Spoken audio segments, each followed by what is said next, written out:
And we're back with the Opie and Anthony program. In the middle of bonus time with your pals. Ladies and gentlemen, Richard Dreyfuss, come on. Let's just get him right in here. Yes. And say hi to Richard Dreyfuss. Absolutely. Yeah, bring in Richard. Yeah, sure. We're all set with the big interview with Richard Dreyfuss. Here he is, Richard. How are you? Hi. He's How you doing, man? Radio. We don't have to shave here, okay? Baby. No, this is we're wrecks. That's the first thing you see. Looking good. We've been doing radio for like 16 hours straight every day. We started at 6, so we're 5.5 hours in. It's a marathon. It's a marathon of a show today, but we're having a good time. Hi. We shave and shower every other day. Voice. I do. No, Did you ever do radio? Yeah, baby. You did? Yeah, babe. you were one of the lucky ones to get out of it and do other things. Your fantasy first. The And then I'll nighttime. tell you mine. You bitch, you. The good after midnight stuff that you could get away with. No, I do LA Theater Works, which is a whole radio theater. We've done like 400 plays. It's hooked up to the BBC, and I got a whole collection of the stuff that H.G. Wells did. I mean, Orson Welles did in the 30s. And they're just radio plays? Wow. Yeah. And when was this done? They were all done in the 30s and 40s, and then and I was a radio junkie, you know. He collected all that stuff. Oh, okay. Because I thought you were participating in some radio theater. Well, I do participate in this LA Theater Works thing. Mm-hmm. That's current. Yeah. And I used to know guys like Harry Reasoner, people like that. Eric, what's his name?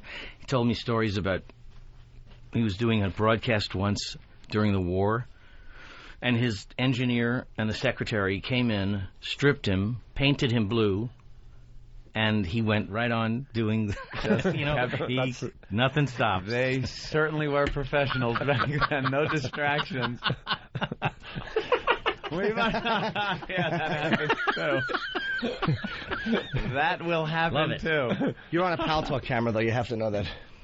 Oh, why? What was he doing? It was a very funny gesture he just made. It's called, where is that? It actually all goes over the world. It goes out. Goes to the world? But then people are actually that can see. They're on camera too. So we got people like Lil and Happy Typing Girl and Baby Girl, and they throughout the show will show their tits or anything else they want to do. We had a guy had his wife stun gun, use a taser on his ass. And he flew into a wall, and it was hysterical.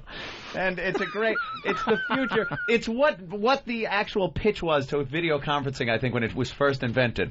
We can make deals with corporations all around the world and see a guy get his ass tasered from other states. It's a wonderful thing.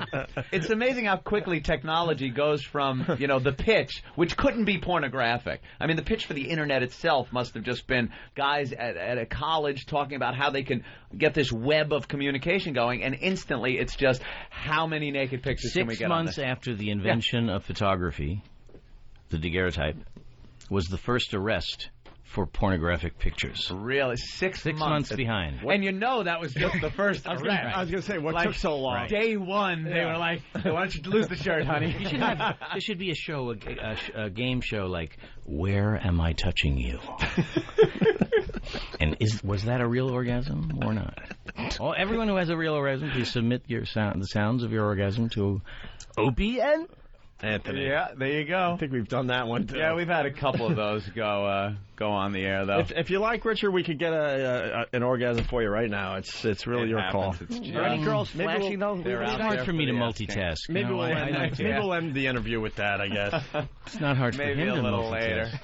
Hi. Well, now, a couple of popular movies that you've been in, sir? Yes. Just a couple I can, Birth of a Nation, Gone with the Wind. Right. Debbie Does Dallas. You look very good for your age. Thank you very much. He's got the radio voice again. Oh, he's doing that. Radio voice. And, of course, my favorite, your appearance on Bewitched, which every so often turns up. You missed the Jewish Gunsmoke that I did? Now, that I didn't see. Yes, I said the prayer for the dead on the prairie.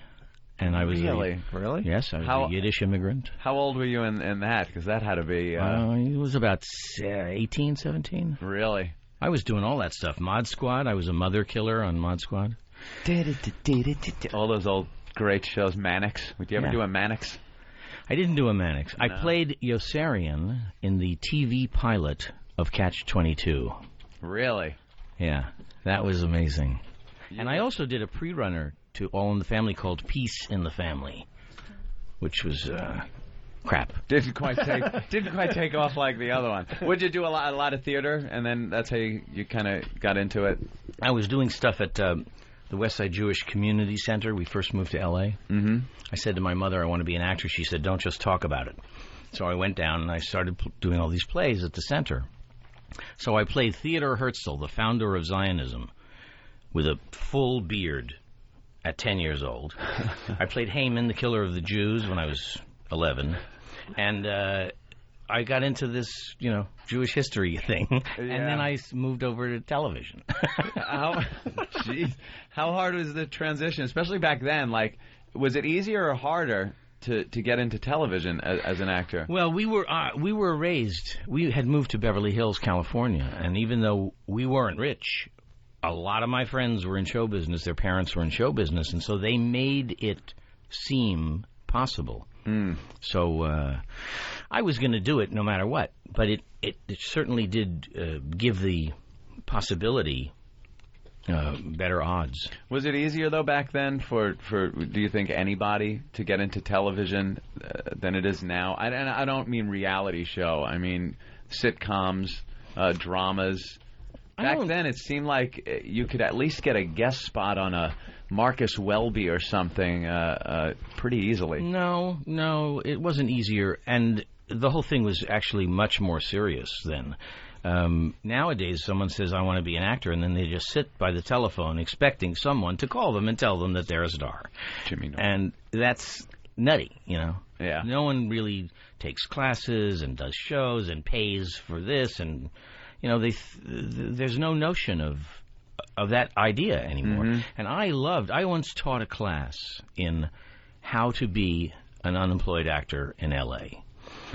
Because I was the happiest unemployed actor in the world. I knew I was confident. I knew I was going to make it. I wasn't in a hurry. And when I made it, I got 500 students. The only condition was you had to be a member of the guild. And I interviewed casting directors and agents and writers on television, etc. And I taught these kids how to schmooze, how to make your agent your best friend, how to make them wake up in the middle of the night and say, God, I got to get Richard a job.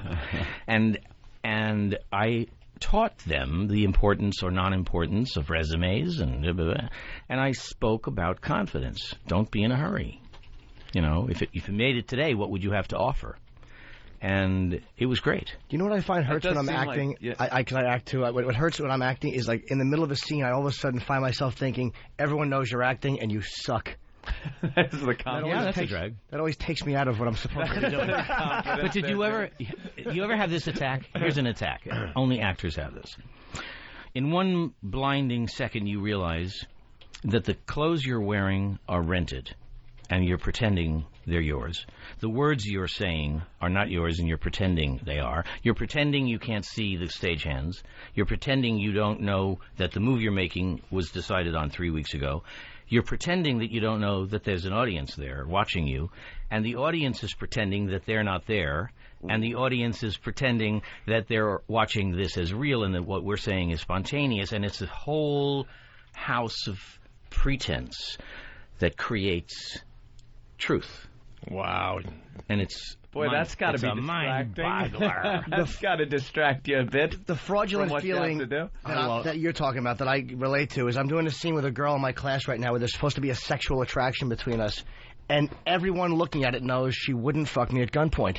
There's no way there's a real attraction. Well, prove them wrong.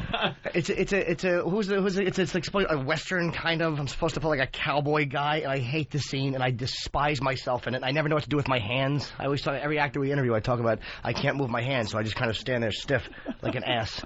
Well, then give her the obligation of being really turned on by that stiff hand thing that you do. That's good. I should tell her, look, take my lack of talent, just go with it. Go with it, yeah. Good. Any scene, if you ever want to really make time with a girl, you say in an acting class, you want to do the scene from Richard III? because that scene is just so horny. It's just unbelievable. There's something, you end up dating the girl that you're working with, which is not a bad thing to. And it's such a classic that it doesn't seem obscene. Yeah, that you're trying to make time, but you try to make it as obscene as possible. One of my favorite things you ever did. Whose life is it anyway? I don't know how you didn't win for that. That is, I don't even know if it's on DVD. I'm trying to find it. It's fantastic. Thank you. It was not nominated. I wasn't nominated. You weren't nominated? Made a lot of money saying that I wouldn't be nominated. I bet against myself. And they didn't. Who won that? It was 81, right? When I'm not nominated, I don't pay any attention. I only pay attention to some honesty. I love it.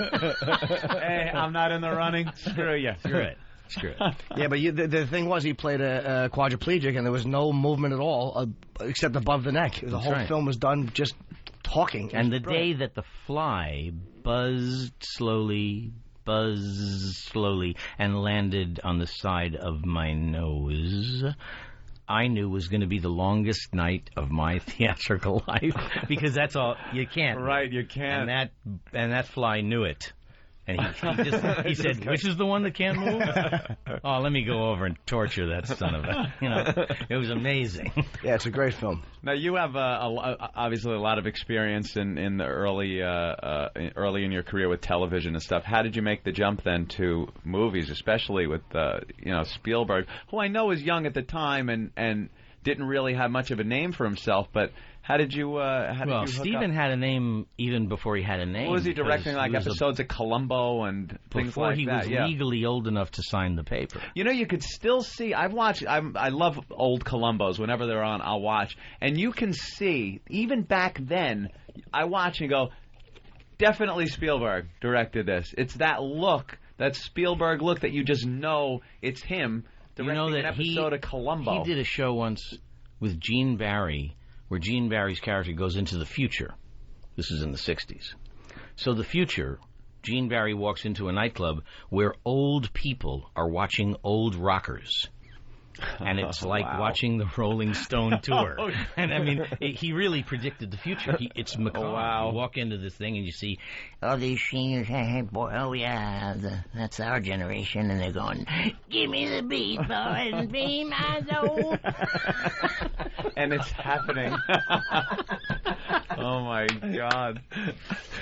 But you see something like Jaws. And you just cannot picture anyone else doing the parts. But obviously you weren't just given the roles. I mean, how did you get that part? I actually was just given the role. You were given the role. I was not only just given the role, I turned it down. So let me shove my foot in my ass. And no, you were just given that role based on what? Steven offered me the role, and I said no. He said, why? And he said, because this is going to be a bitch to shoot. I'd rather watch this movie than shoot it. I was the biggest idiot in L.A. And so I turned it down twice. He cast someone else. I went to see a film, my first lead. Who did he cast? Anyone we know? Diddy Kravitz. And watching my performance, I thought I was so horrible. I thought, oh, my God. I will never work again if anyone sees this. And so I called him and begged for the part. And he gave me the role. Got rid of the other actor. You're in two of the biggest blockbusters of all time, right? Close Encounters and Jaws. I think it's two of the top 10. Yeah, baby. Yeah, baby. Yeah, that's right. Actually, you know that you guys are being taken for a ride here. Is that it? Yeah. There's no such thing as the biggest blockbuster because the figure that you're given makes no sense. If it takes a quarter to see Gone with the Wind and $11.50 to see Poseidon, you're being given a figure that doesn't hold any water at all. Mm-hmm. What you should be asking is how many tickets were sold. Of course. Right. And I'll tell you, you'll make radio history by asking. You'll make history because they'll refuse to give it to you. You can't get those stats? Try. See what happens. Well, what's that all about? Why did they continue to do it that way? Well, probably because they know that they'll be held to a more truthful standard. It's more impressive. This is, in fact, how many people actually went to the movie. And so they'd rather do the other. There's never been an accounting practice in Hollywood that hasn't been, let's call it, variations on a theme. They've made little Baroque adjustments to reality, so... That's one of them. But the fact that anyone in the media allows it and reprints it without saying anything is like Well, we're going to start saying something. Yeah. We start Monday. I think Blockbuster, too, it doesn't quite make sense when you just talk about the money thing, because there have been movies that have made plenty of money that have been forgettable. I mean, but things like that, Jaws and Close Encounters, just amazing movies. Were you just given Close Encounters also? I badmouthed every actor in Hollywood to get that part. Oh, you did? You saw that one was going to be something special? Steven described it to me when we were doing Jaws, and the character was originally a really gruff, like Gene Hackman type. And then he started to think, well, maybe he shouldn't be, maybe he should be. And I went into actor kill mode, and I would walk by his office every day, and I would say, Jack Nicholson is crazy, or Pacino has no sense of humor, and one day I said to him, you need a kid. You need a child for this part.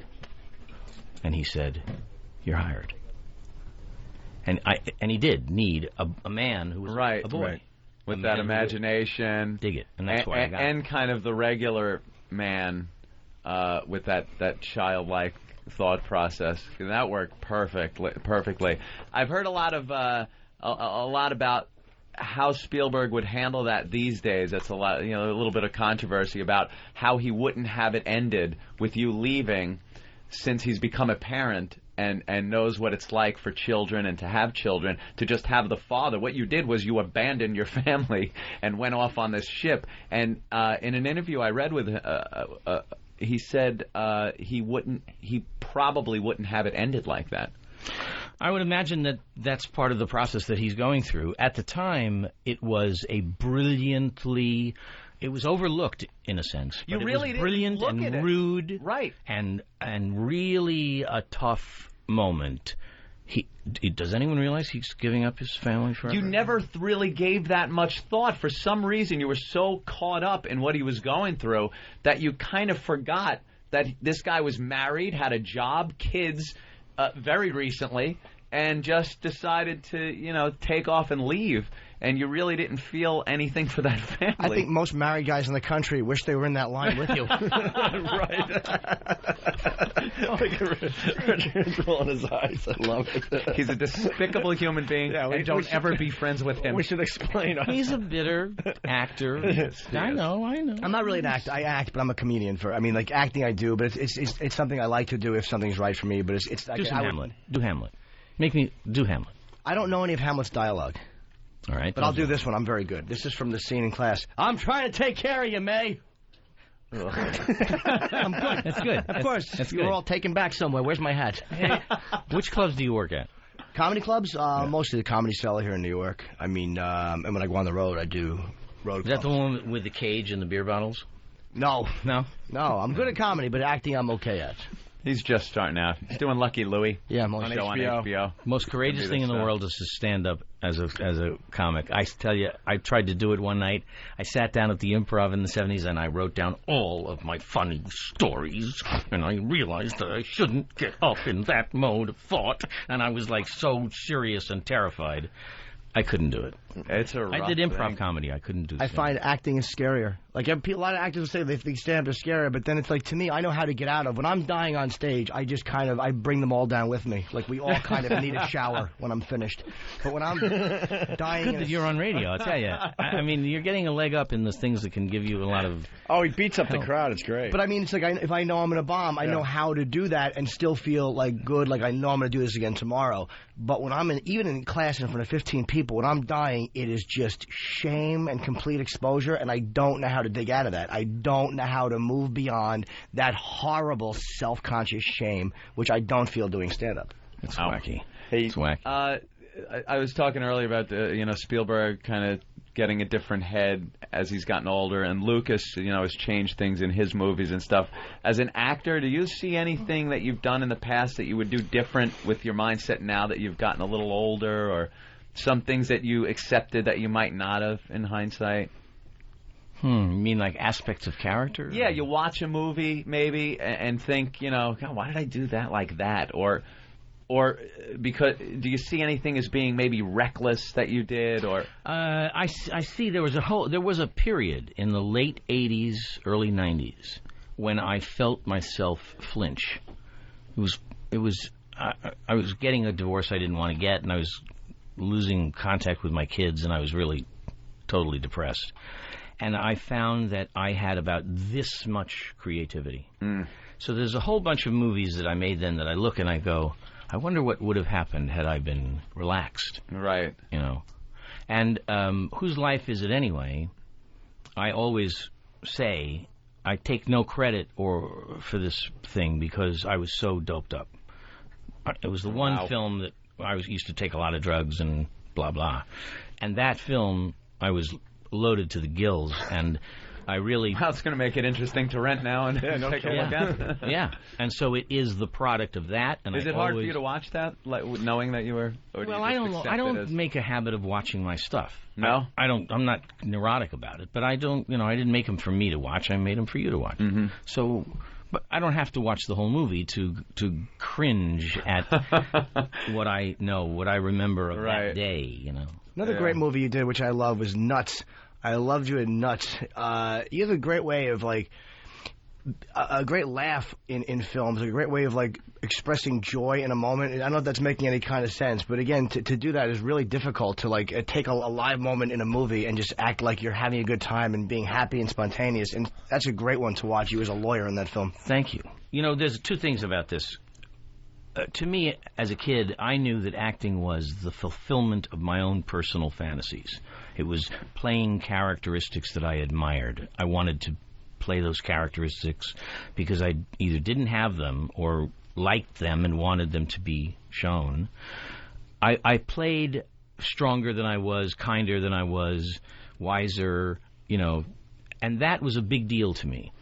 And there were times when I would have played a character over and over and over again just because during that time I was him. So Elliot Garfield in The Goodbye Girl, in a sense, I would have done that forever because I so liked him and admired him. And now that's always remains a part of me. To play someone I do not like is very hard for any actor, with that, because actors give it away. You know, they're playing the serial killer, but they'll wink at the audience and go, "It's not me," you know. And to not do that, to not give anything away, and play it is really rough.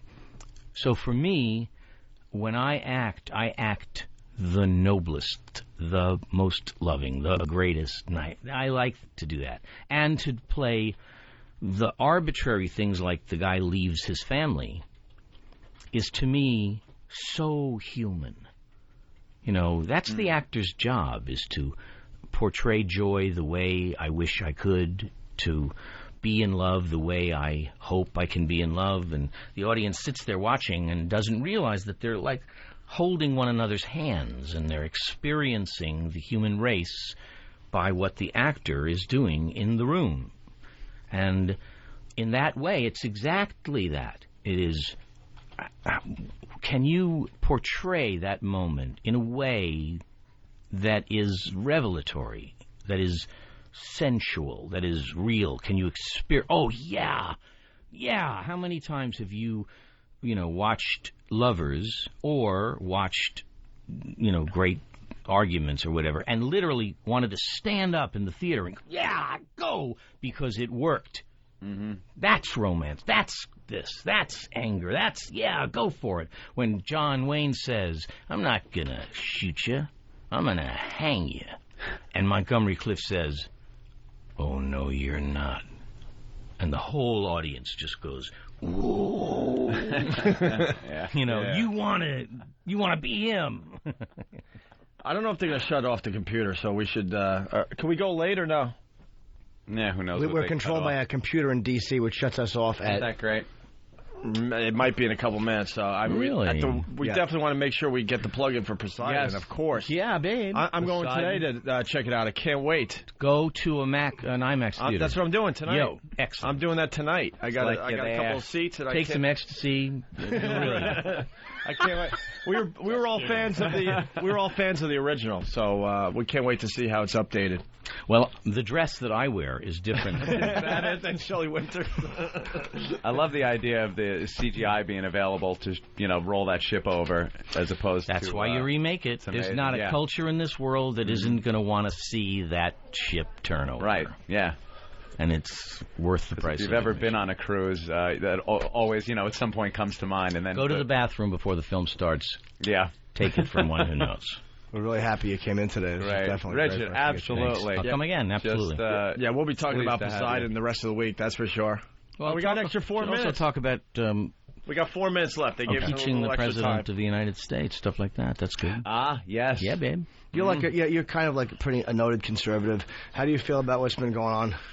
Kind of. I'll tell you what I am. I'm a libo, conservo, rado, middle of the roado, just like one everybody of those else. freaks that kind of collects information and makes up your own mind. That's it. I'm a junkie to comprehension. I hate that. Elo, I'm Can't talking you just to pick Richard a side Dreyfuss. Don't and you know? go with it? It's so cliche, though. You know? either support everything or you're a communist. For God's sake, middle of the road. Can you believe? Do you realize that 400 years ago, when Queen Elizabeth was insulted by the King of Spain, it took her a month to find out about it? Yeah, And that saved the world. That alone just because saved there was the world. some time to maybe cool Now off. the towers come down. We know it in Kenya. We know it in Alaska. We know it at the same instant. And we have to make a reflexive response without thinking anything through, without rumination. It's like loading a gun and taking a chance, putting it to your head. Although, devil's advocate, there was rumors that I think it was Tiberius Caesar wanted to see Christ because he heard that he was a healer and he was having some health problems. And by the time the word got back, Pontius Pilate had already done it. So there might be an advantage to instant information, too, in that sense. But then again, maybe the emperor and the Messiah might have gotten together, done some good stuff. Done some healing. The damage Caesar could have done if he had the internet. Are you insane? No. What I'm saying And is... could Jesus have healed by... I'm not saying he would have healed Here's a great Tiberius. thing about the internet. Here's a great thing. How many pages, hypothetically, are there on the internet? 300-400. Could be more than that, Jim. How many hypothetical? Billions. How about infinite? Never ending. That's a little more Constantly being added When to. was the last time the human race had at its fingertips a tool that was potentially infinite? Star Trek episode, The Library? Yes, aside from that. I thought you meant fantasy and Have you ever heard reality. the word trivializing? Yeah. Ever heard that word? It's called keeping your sanity by not thinking too far. We don't I don't smoke like pot knowing anymore, that Richard. space Stop goes freaking on us out. forever. It freaks me out a little bit. I love cynicism. Not. I don't know. All I know about the internet are the shemale sites I accidentally stumble on time and time again, and evilangel.com. I'm a big porn freak. The Guinness Book of Records called me and said that I was, in fact, the only one who supported an $11.5 billion porn industry. Hey, Andrew in Brooklyn has a quick one. Been keeping It tabs was all on on Jimmy. Visa. Andrew. Hey, Mr. Dreyfuss. Andrew's speaking for a lot of people today, so I want to get this out there. Go ahead, Andrew. Let It Ride is incredible. One of my favorite movies. Yeah. You're a degenerate gambler, right? That's for all you stuffy rat bastards. That was a funny movie. Thanks. Everyone is saying Let It Ride was one of their favorite films of all time. Dr. Xavier, we're running out of time with Richard Dreyfuss. That dude just took my thunder, dude. That's cool. Yeah, a lot of people saying the exact same thing. They loved Let It Ride. Oh, I can see what this network is aiming for. Yeah, exactly. Compulsive gamblers that think they're going to win. Yeah, debt. Listen, I got to go to Legends Anonymous now, so I got a meeting. All right, we're out of here. So thank you so much for coming in. We're all going to check out Poseidon. This is great. What do you? I love radio. What's your role in Poseidon? Really fast. We should get some of this out I there. play a gay, middle-aged, lonely, wealthy man who's going to kill himself. Wow. Who's the love interest? Pedro. Pedro broke my heart. Ernest Borgnine. I have no coming idea back. if he's telling the truth. Who knows? You gotta see the film. Just say it. All right, that's a good tease. Yeah, Ernest Borgnine comes back. Yeah, that would be. Then Tarita walked into the door, and her treasures were revealed. Listen to very read good. on. Ladies and gentlemen, it's Richard Dreyfuss. Thanks for stopping by. Thank you. This is a biggie for us. Thank you. Well, come on, we'll do radio theater. We We'll don't- do radio porn. We'll do radio thought. I love radio. All right. See you guys tomorrow. See you tomorrow.